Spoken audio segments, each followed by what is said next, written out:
When the most decorated female general in the army collapsed during a ceremony, 22 of the world's best doctors couldn't find what was wrong. Her life was slipping away minute by minute until a janitor, a single dad no one noticed, saw something everyone else missed. Before you watch full story, comment below from which country are you watching. Don't forget to subscribe for more amazing stories. The auditorium fell silent as General Elena Brooks stepped up to the microphone. At 52 years old, she was the most decorated female general in the United States Army. Her uniform displayed rows of medals earned through 3 decades of service. Today was supposed to be her proudest moment, receiving the Distinguished Service Medal in front of 500 soldiers and military officials. "Thank you all for being here today," she began, her voice strong and clear. "When I joined the Army at 22, I never imagined." Her words suddenly slurred. The microphone slipped from her hand. General Brooks grabbed the podium, her knuckles turning white. Her eyes rolled back. Then she collapsed. The auditorium erupted in chaos. Soldiers jumped from their seats. Medical personnel rushed forward. Within 3 minutes, General Brooks was on a stretcher, unconscious, being rushed to St. Arlington Military Hospital just 2 miles away. Dr. Richard Klein, the hospital's chief physician, met the ambulance at the emergency entrance. He had treated combat injuries, infectious diseases, and rare conditions during his 30-year career. But nothing prepared him for what he was about to face. "Get her to ICU immediately," Dr. Klein ordered. "Run a full neurological panel, cardiac enzymes, toxicology screen, everything." The emergency room moved like a well-oiled machine. Nurses inserted 4 lines. Lab technicians drew blood samples. Radiology prepared the CT scanner. Within minutes, General Brooks was surrounded by the best medical technology money could buy. Dr. Klein stood over her, watching the monitors. Her pupils were reactive but sluggish. Her breathing was shallow. Her skin had taken on a pale, almost gray tone that he'd seen before in trauma patients going into shock. But there was no trauma. No bleeding. No obvious cause. "Blood pressure is dropping," a nurse called out. 90/60. "Start a saline drip." "Wide open," Dr. Klein commanded. "And get me a full metabolic panel, complete blood count, and coagulation studies." He pulled out his phone and started making calls. This wasn't just any patient. This was a national hero, someone who had commanded thousands of soldiers, someone who had medals for valor and service. If something happened to her under his watch, the entire country would want answers. And right now, he had none. Within an hour, 6 specialists surrounded General Brooks's bed. Her vital signs were unstable. Blood pressure dropping. Heart rate irregular, but conscious? No. She lay motionless, barely breathing on her own. Dr. Sarah Chen, the lead neurologist, studied the brain scans. No stroke. No bleeding. No tumors. "The scan is completely clean." Dr. Marcus Webb, the cardiologist, shook his head. "Heart function is normal. No blockages. No irregular rhythms beyond what we'd expect from her current state." "Could it be poisoning?" asked Dr. Klein. The toxicology report came back negative. No drugs. No poisons. No alcohol. Nothing unusual in her blood work except elevated stress markers, which was expected given her condition. By evening, the number of doctors consulting on the case had grown to 12. They brought in specialists from Johns Hopkins, Mayo Clinic, and Walter Reed Medical Center. Military doctors who had seen battlefield injuries flew in from overseas bases. Day 2. Still no diagnosis. Day 3. General Brooks's condition worsened. She needed a ventilator to breathe. Day 5. Her kidneys began to fail. By the end of the first week, 22 of the world's best doctors had examined her. They ran over 150 tests. They consulted medical journals. They held video conferences with experts in Switzerland and Japan. Nothing. This is impossible, Dr. Klein muttered, staring at the latest round of test results. All normal. Yet their patient was dying. The media caught wind of the story. News helicopters circled the hospital. Reporters camped outside. Headlines screamed, "Mystery illness strikes America's top female general." 22 doctors baffled as war hero fights for life. Inside the hospital, hope was fading. Sam Torres pushed his cleaning cart down the hallway of the intensive care unit. It was 11:30 p.m., and the night shift was just beginning.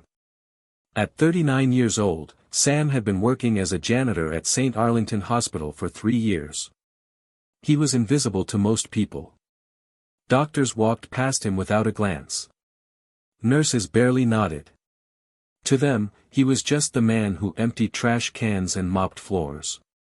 His uniform was simple, navy blue pants and a matching shirt with "St. Arlington Maintenance" embroidered on the pocket. His cart carried the usual supplies: mop, bucket, disinfectant spray, trash bags, paper towels. Nothing special. Nothing that would make anyone look twice.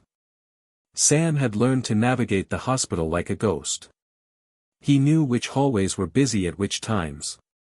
He knew which doctors were friendly and which ones would snap at him for being in the way.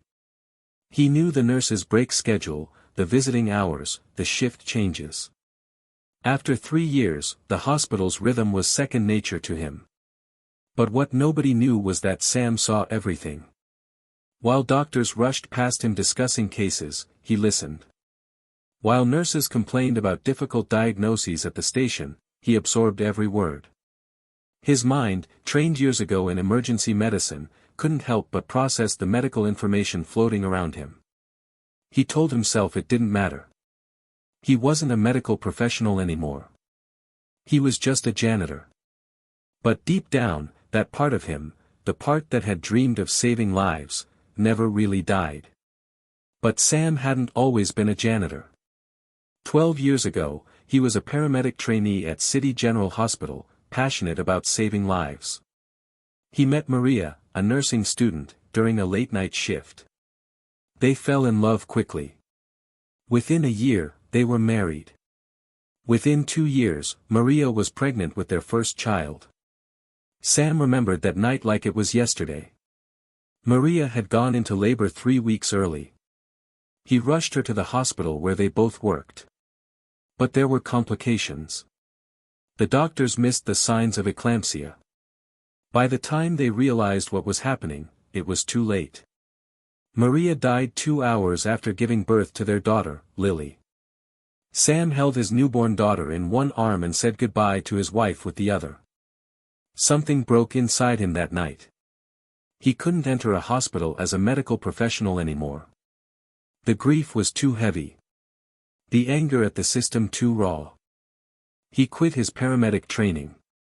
He took odd jobs, construction, delivery driving, grocery store work. Anything to avoid hospitals. But 5 years later, with bills piling up and Lily needing stability, he swallowed his pain and applied for a janitor position at St. Arlington. At least I'm not responsible for anyone's life, he told himself. I just clean. That's all. Now, he pushed his mop past the ICU rooms, invisible and forgotten. Sam had been assigned to the ICU wing for the past 2 weeks. Every night, he cleaned the same hallways, the same rooms. And every night, he passed by room 347, where General Elena Brooks lay dying. He never meant to pay attention. But something about her case bothered him. Maybe it was because she reminded him of Maria, strong, determined, fighting against impossible odds. Or maybe it was because he overheard the doctor's frustrated conversations every night. We've ruled out everything, Dr. Klein said one night, standing outside the general's room. Neurological, cardiac, infectious, autoimmune, metabolic. What are we missing? Sam continued mopping, but his ears were tuned in. Could it be environmental? Asked Dr. Chen. We checked for mold, toxins, allergens in her office and home. Nothing. Sam pushed his cart forward, but a thought nagged at him. Environmental allergens. That night, after his shift ended at 6 a.m., Sam didn't go straight home. He sat in his car in the parking lot, thinking. Something about the conversation bothered him, but he couldn't place what. He drove home, made breakfast for Lily, and got her ready for school. "Dad, you look tired," Lily said, her big brown eyes full of concern. At 8 years old, she was wise beyond her years, a side effect of growing up without a mother. "Just thinking about work, sweetheart." "The hospital work? You don't usually think about cleaning." Sam smiled sadly. She was right. He usually kept his work separate from his thoughts. But this case was different. After dropping Lily at school, Sam tried to sleep. But his mind kept circling back to General Brooks. Environmental allergens, negative tests, progressive organ failure. Then it hit him. Sam shot up in bed, his heart racing. He grabbed his phone and searched for an old notebook he'd kept from his paramedic training. He tore through boxes in his closet until he found it, a worn spiral notebook filled with handwritten notes from lectures and clinical rotations. He flipped through pages frantically. Then he found it. Anaphylactoid reactions to 4 additives, he read aloud. Can present as delayed, progressive multi-organ failure, often missed because standard allergy tests don't detect reactions to pharmaceutical preservatives. His hands trembled as he read his own notes from 12 years ago. During his training, he'd responded to a call for a patient who had a mysterious collapse. The paramedics had been puzzled. It looked like sepsis, but the patient had no infection. It looked like anaphylaxis, but the patient had no known allergies. The emergency room doctor that night, Sam still remembered her name, Dr. Patel, had figured it out. The patient was having a rare reaction to sodium metabisulfite, a preservative used in some 4 medications and fluids. It doesn't show up on skin allergy tests, Dr. Patel had explained to the paramedic team. You have to look at the pattern of deterioration and check what medications they're receiving. Sam's mind raced. Could General Brooks be having the same reaction? He looked at the clock. 2:30 p.m. He wouldn't be back at the hospital until 11 p.m. But he couldn't wait that long. Sam picked up Lily from school at 3 p.m. and took her to his neighbor's house. Mrs. Chen, a retired teacher, often watched Lily when Sam worked double shifts. Emergency at work, Sam explained vaguely. By 4 p.m., he was back at the hospital, still wearing his janitor uniform even though his shift didn't start for 7 more hours. He walked through the employee entrance, nodding at the security guard who barely looked up. Sam made his way to the ICU, his heart pounding. He knew what he was about to do could get him fired. But he also knew that if he was right, General Brooks might only have days left.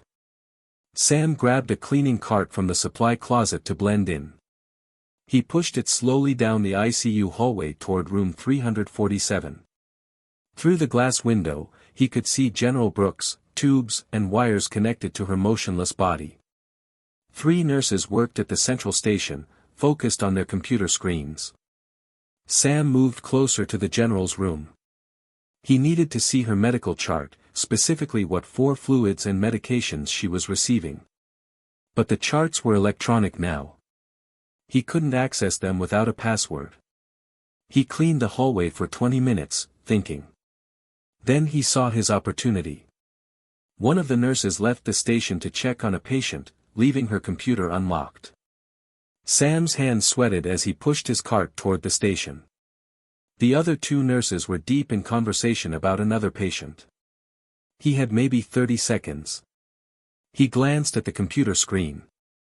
Multiple windows were open. He spotted one labeled, Brooks, Elena, current medications. His eyes scanned quickly. For saline, normal saline 0.9%, continuous norepinephrine drip, for blood pressure antibiotics, prophylactic anti-seizure medication. Sam's eyes caught something.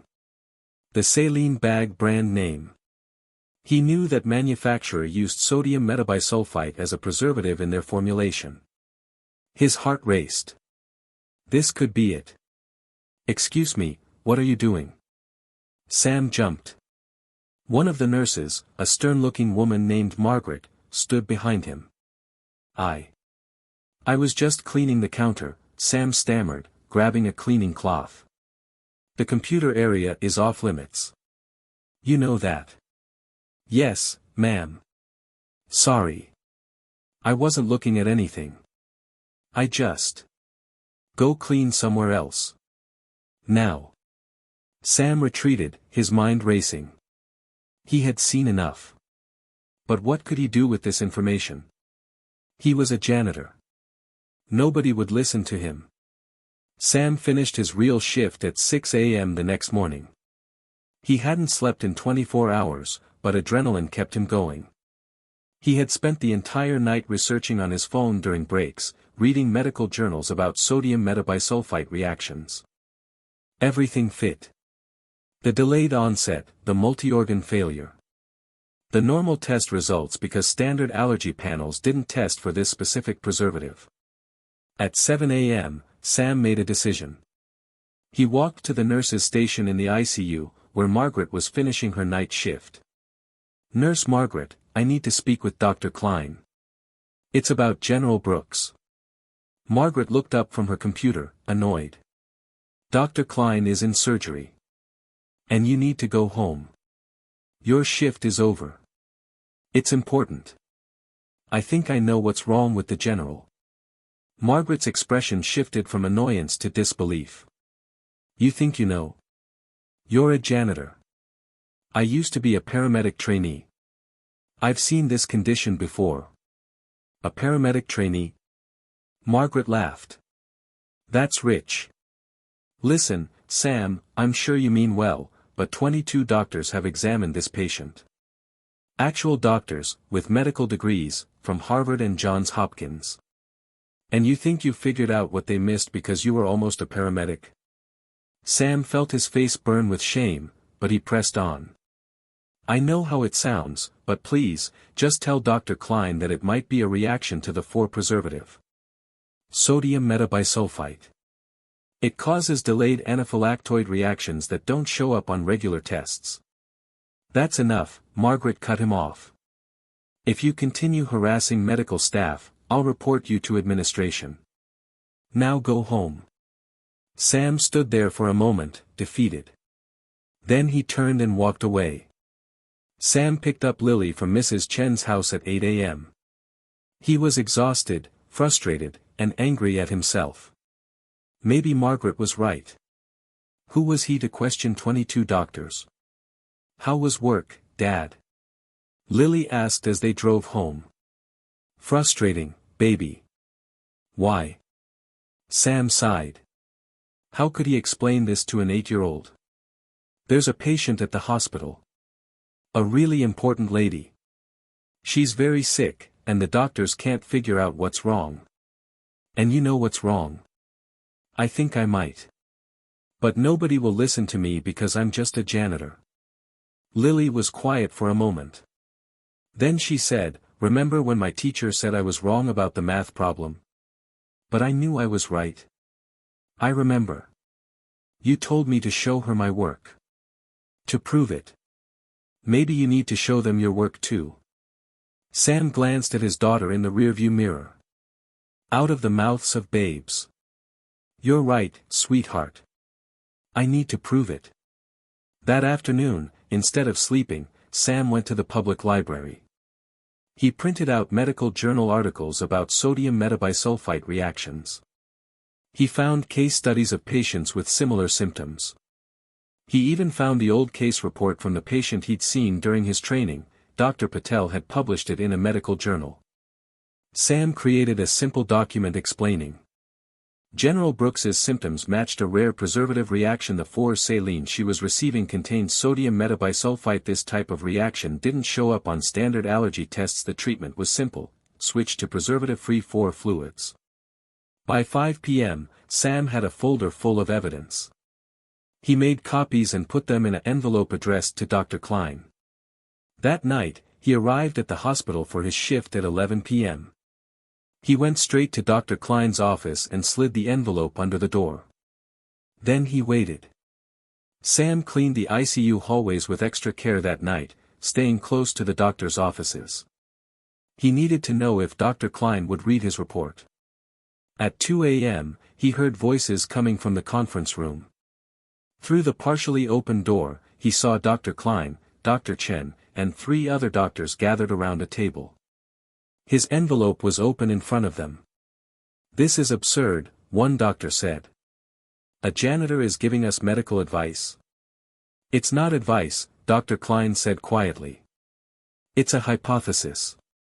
And honestly, it's more than we've had in 2 weeks." "You can't be serious about considering this," Dr. Chen said. "Why not?"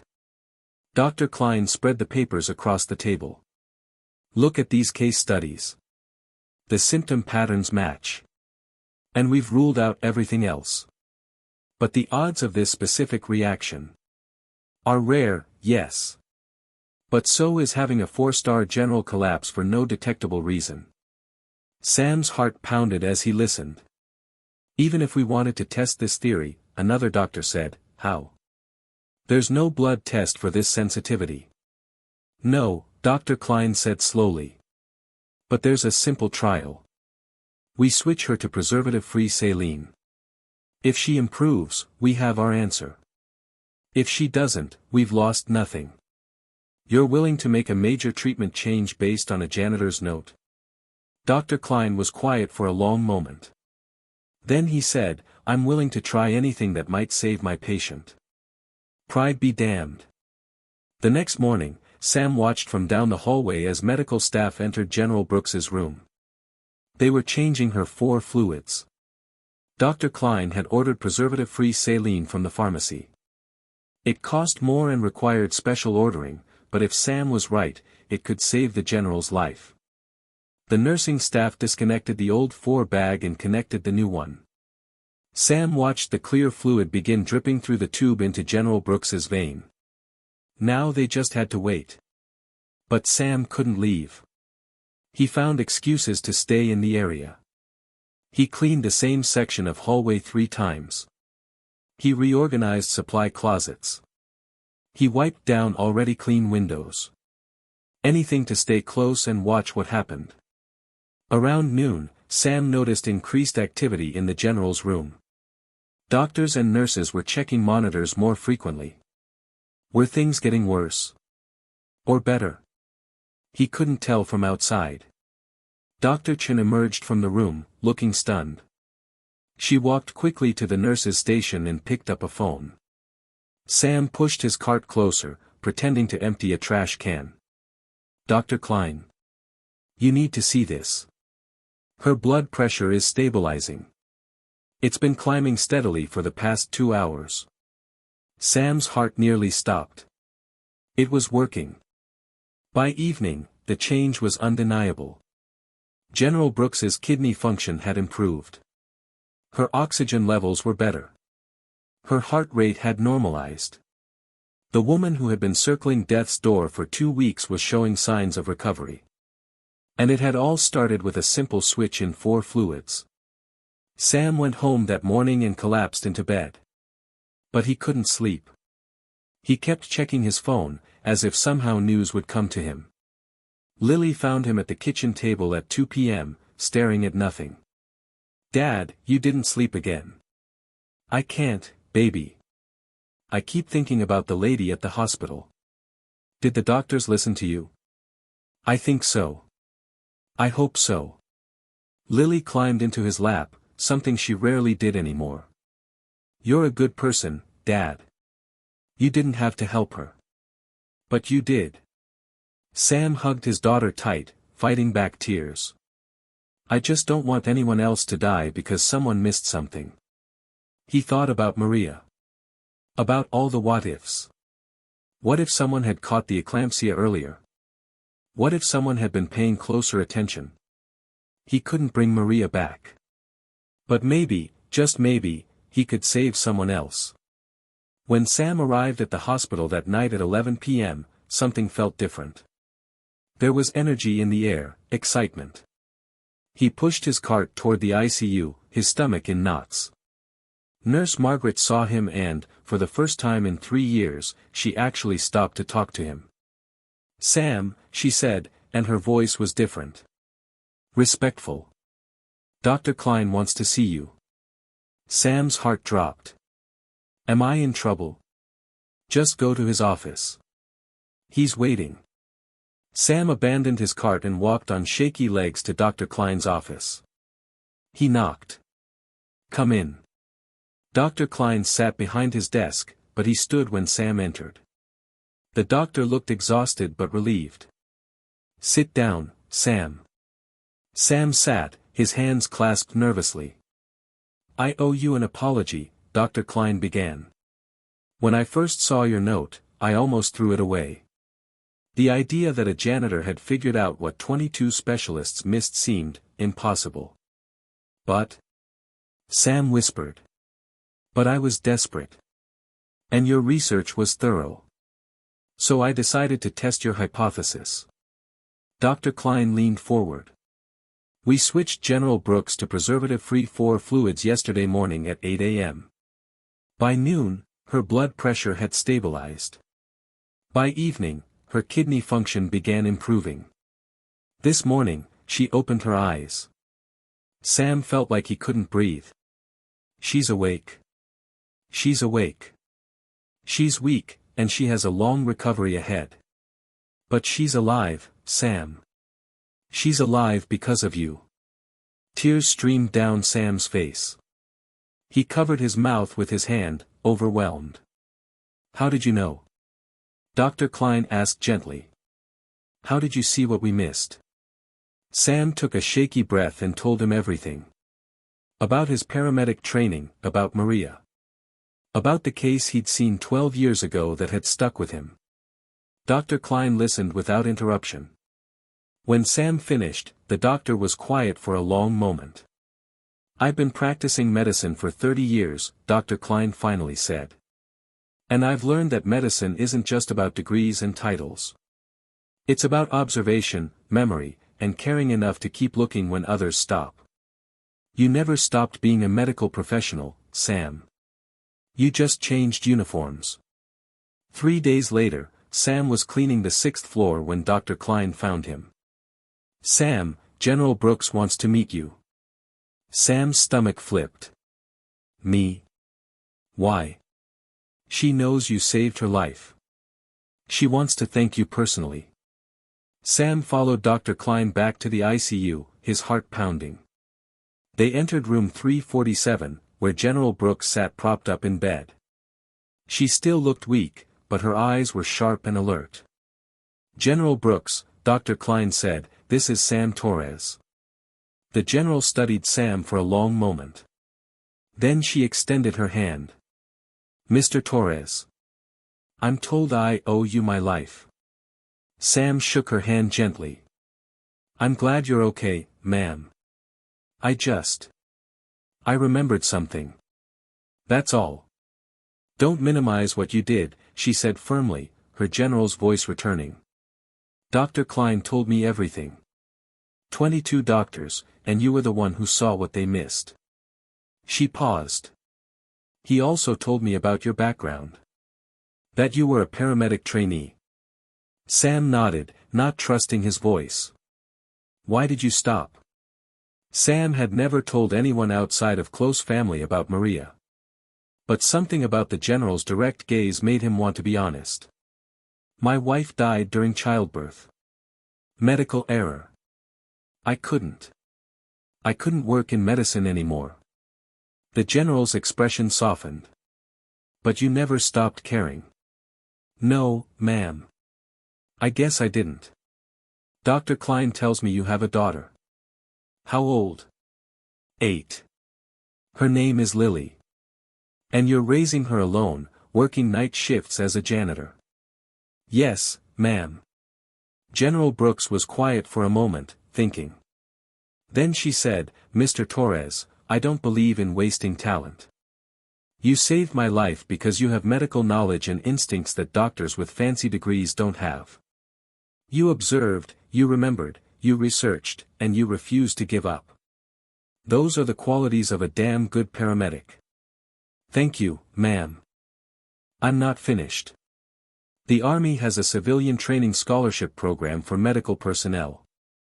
It's designed for people who show exceptional promise but need financial support. I'm recommending you for that program. Full scholarship, including living expenses while you train. Sam stared at her in shock. General, I can't accept that. I don't deserve. You saved my life, son. Let me help save your career. Sam felt tears well up again. What about Lily? The training would be full-time. I can't leave her. The program includes childcare support and housing for families. Lily would be taken care of. Sam couldn't speak. His throat was too tight with emotion. Think about it, the general said gently. But don't think too long. Life is short, as I've recently learned. Don't waste the gifts you've been given. Sam went home that morning and sat at the kitchen table, staring at the information packet Dr. Klein had given him about the Army's civilian medical training program. Could he really do this? Go back to medicine after all these years? He thought about Maria. About the anger he'd carried for so long. About how that anger had nearly stopped him from saving General Brooks. Maybe it was time to let go. Not to forget Maria, he would never forget her. But to honor her memory by doing what he was meant to do, help people. When Lily woke up for school, she found him still at the table. Dad? What's wrong? Sam smiled at his daughter. Nothing's wrong, baby. Actually, something's very right. Come here. Lily sat next to him, and Sam explained everything. About saving the general, about the scholarship offer, about the possibility of becoming a paramedic again. Would you be okay with that? Sam asked.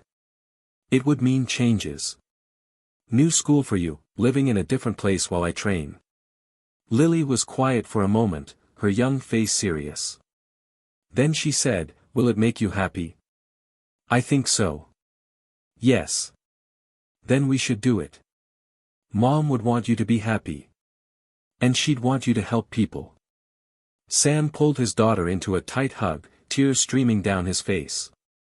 Sam Torres stood in a classroom at the Army Medical Training Center, wearing a crisp new paramedic trainee uniform. At 40 years old, he was the oldest student in the class. But he was also the most determined. The training was intense. 12-hour days studying anatomy, pharmacology, trauma care, and emergency procedures. But Sam absorbed it all like a sponge. This time, he wasn't running from his past. He was running toward his future. Lily thrived too. She made friends at the on-base school. She joined the art club. She smiled more than Sam had seen her smile in years. On weekends, they visited General Brooks, who had fully recovered and returned to her duties. She had become something of a mentor to Sam, offering advice and encouragement. How's the training going? She asked during one visit. Hard. But good, really good. You're going to be an excellent paramedic, Sam. Maybe one day you'll teach others what you've learned. Maybe, Sam said with a smile.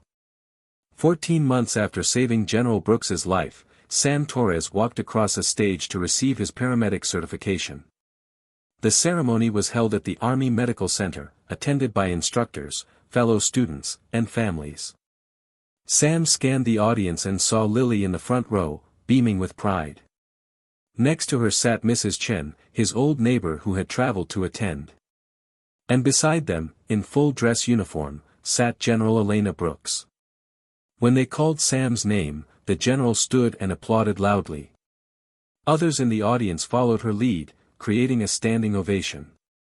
Sam accepted his certificate, shook hands with the program director, and then did something unplanned. He walked to the microphone. I know this isn't standard, he said nervously, but I need to say something. 14 months ago, I was a janitor. I cleaned floors and emptied trash cans, and most people didn't even know my name. I had given up on my dreams because life had knocked me down hard. He paused, gathering his thoughts. But then I met someone who was dying, and I remembered something I learned 12 years ago during my first attempt at this career. I was scared to speak up. I was just a janitor. Who would listen? But I did speak up, and it made a difference. It saved a life. Sam looked directly at General Brooks. What I learned is that titles don't define us. A janitor can save a general. A single dad can become a paramedic. And when life knocks you down, you can get back up, if you have people who believe in you. He turned to Lily. My daughter believed in me. My general believed in me. He looked at his classmates. My fellow students believed in me. And because of that, I started believing in myself again. Sam held up his certificate. This isn't just a piece of paper. It's proof that second chances exist. That it's never too late to become who you were meant to be. That invisible people can do extraordinary things if someone just sees them. The audience erupted in applause. Lily was crying. Mrs. Chen was crying. And General Brooks stood again, saluting Sam with tears streaming down her face. Sam Torres, now 46, sat in his ambulance, finishing paperwork after responding to a multi-car accident. His partner, a young paramedic named Jessica, was restocking supplies. Hey Sam, Jessica said, did you hear? They're making a documentary about you and General Brooks. Sam laughed. Where did you hear that? It's all over social media. Someone posted the story on Reddit, and it went viral. Now some production company wants to turn it into a documentary. Sam shook his head. I don't need a documentary. I just want to do my job. But your story inspires people, Jessica insisted. It shows that anyone can make a difference. Before Sam could respond, the radio crackled. Unit 14, we have a cardiac arrest at 2247, Maple Street. Respond immediately. Sam started the engine. Here we go. As they raced through the streets, sirens wailing, Sam thought about how far he'd come. From the depths of grief and despair, working as an invisible janitor, to this, saving lives every day, doing what he was meant to do. He thought about Maria, and he knew she would be proud. He thought about Lily, now 14 years old, who wanted to become a doctor. And he thought about General Brooks, who still called him every month to check in. Life had knocked him down. But he had gotten back up. And in doing so, he had learned the most important lesson of all: heroes don't always wear capes or have fancy titles. Sometimes they wear janitor uniforms and mop floors at night. Sometimes they're single parents struggling to make ends meet. Sometimes the person everyone overlooks is the one who changes everything. 3 months after his graduation, Sam received a package in the mail. Inside was a medal, engraved with the words, "Sometimes the smallest voice saves the greatest hero." Below that, another line. Presented to Sam Torres, who proved that courage and compassion don't wear ranks. It was signed simply, General Elena Brooks. Sam hung the medal on his bedroom wall, next to a photo of Maria and a drawing Lily had made of him in his paramedic uniform. Every morning before work, he looked at that medal. And every morning, it reminded him of 3 truths. First, never underestimate anyone. The janitor might be a former paramedic. The quiet person in the corner might be a genius. The single parent struggling to survive might be a hero waiting for their moment. Second, education and titles matter, but they're not everything. Observation, experience, and caring enough to keep trying, these things matter more. And third, it's never too late for a second chance. Never too late to pursue your dreams. Never too late to become the person you were meant to be. Sam Torres had learned these lessons the hard way. But they had changed his life. And through him, they had saved another life. And that, he realized, was what being a hero really meant. The real heroes in this world aren't the ones with the most impressive titles or the biggest offices. They're the ones who care enough to keep looking when others stop. They're the ones who speak up even when their voice shakes. They're the ones who get knocked down but refuse to stay down. They're the janitors, the single parents, the people society overlooks. They're the ones who prove, every single day, that extraordinary things come in ordinary packages. And sometimes, just sometimes, they save the day when 22 doctors couldn't.